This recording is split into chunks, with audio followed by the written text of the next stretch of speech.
භාග්‍යවතුන් වහන්සේගේ පරිනිර්වාණය සිද්ධ වෙන තැන භික්ෂුන් වහන්සේලා වැළපෙනවා, අඬනවා, දොඩනවා. ඒ මොහොතේ බුදුහාමුදුරුවෝ මොකද්ද දේශනා කරන්නේ? මාසේ දේශනා කරන මේ අඬ ඉන්න කාලයක් නැහැ. ශෝක කරන්න කාලයක් නැහැ. මම මේ අවස්ථාවම ඔයත්තන්ට දේශනා කරන්නේ ඇත්තටම අපිට කාලයක් නැහැ.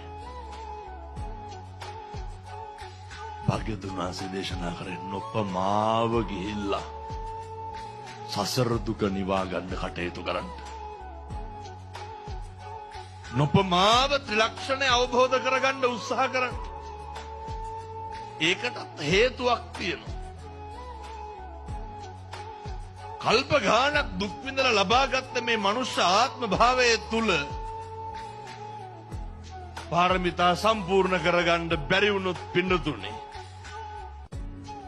අපිට තිරිසන් ලෝකේ කල්ප ගානක් දුක් විඳින්න වෙයි. අපිට പ്രേත ලෝකේ කල්ප ගානක් දුක් විඳින්න වෙයි.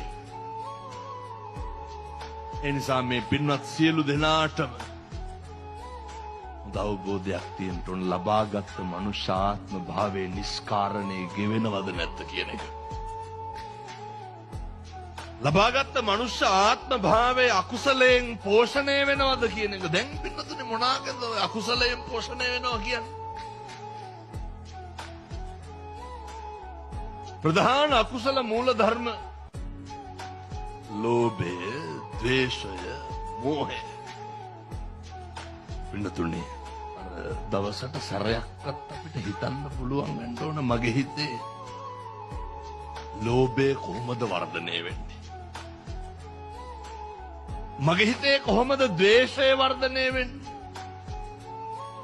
මගේ හිතේ කොහොමද මෝහය වර්ධනය වෙන්නේ? මේවා එකින් එකට අපිට හිතන්න පුළුවන්කම තියෙන්න ඕනේ.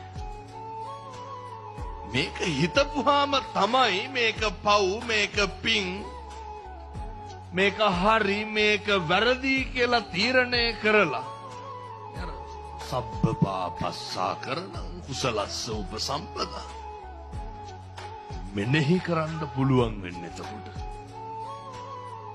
හැබැයි අපේ හිතේ හොඳ විනිසුරුවරයෙක් ඉන්න ඕනේ.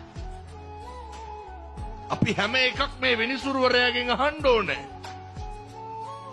කවුද ඒ විනිසුරුවරයා? අපේ හෘද සාක්ෂිය පිළිතුරු.